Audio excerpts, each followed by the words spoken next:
Greetings, darlings. This is Annette of AnnetteLeonard.com, coming back at ya with an episode of Chronic Wellness. Thank you for being here. So, about a year ago, my pharmacy closed.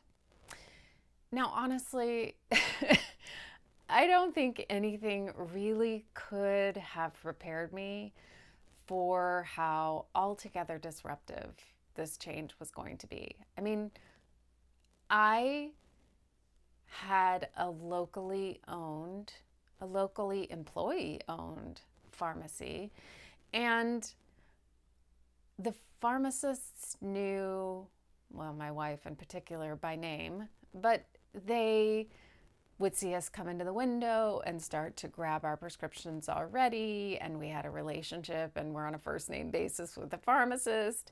And while I knew that losing that was a significant thing and a real loss, I had no idea what a completely world-altering upheaval it would be to change pharmacies.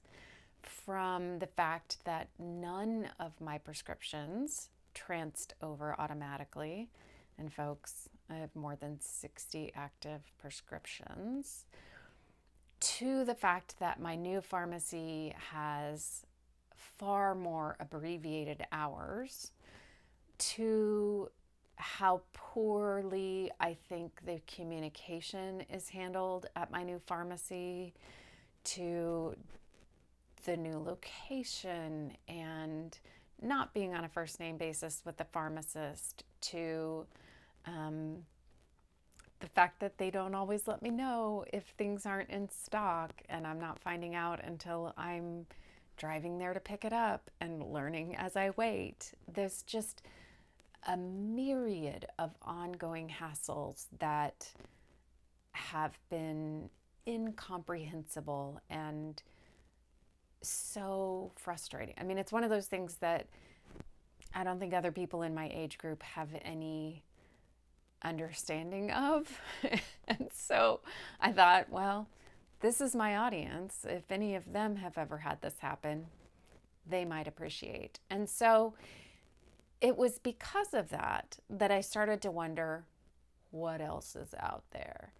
And I don't know about you, but about once a week, I get an email from Amazon Pharmacy trying to get my business. And additionally, thanks to my blood clots of a couple of years ago, am now on a blood thinner that is cost prohibitively, world endingly expensive. And while, because I'm on Medicare, I don't qualify for any of the cute little prescription drug benefit plans that people with private insurance get the benefit of, which, like, can we just talk about how bananas that is? That if you are very definitely poor and on a government insurance plan like Medicare or Medicaid, you don't qualify for their prescription benefit plan.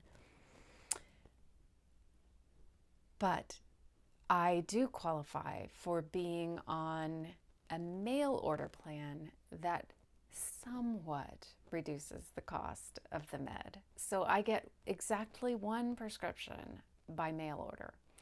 And that made me think, well, what if I just change all my prescriptions to mail order? And that led me down a months-long rabbit hole of investigating, should I change all my prescriptions to mail order?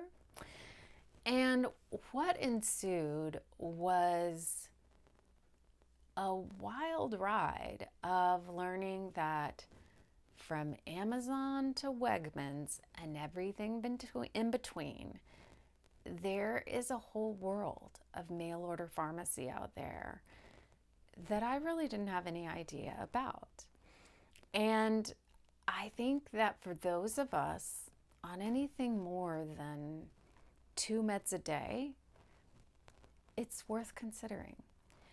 And particularly for those of you out there for whom filling your pillbox is arduous, or perhaps if you have elderly parents or others in your life who cognitively might have difficulty filling their pillbox, it's worth knowing that there are places out there that make, as Amazon calls them, pill packs, where when you get your mail order meds, they are shipped to you in prepackaged, pre-dosed little packages, little Ziploc bags or other apportioned containers, so that your wake up, morning, noon, afternoon, night, bedtime doses are all metered out, along with their vitamins and supplements sometimes, so that all you have to do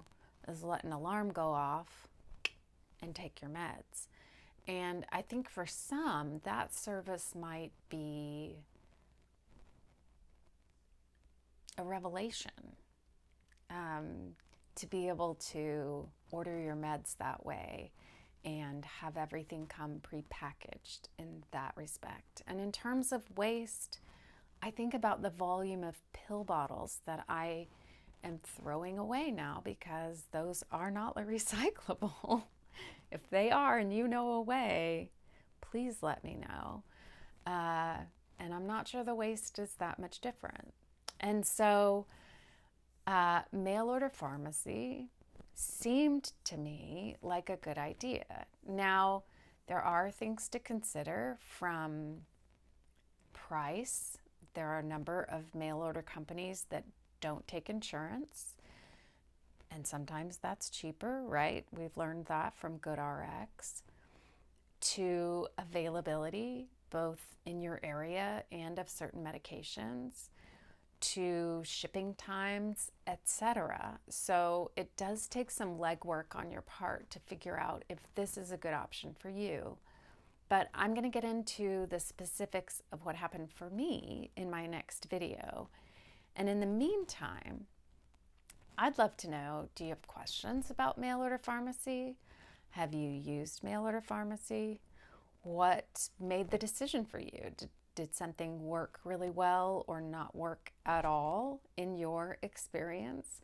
Because we should be learning from each other about using and sharing these tips and techniques. So if you have tried mail order pharmacy, I'd love to know about your experience. And as ever, I thank you for spending a few minutes here with me. And if you want to know more about my questions and thoughts about mail order pharmacy, tune in next week.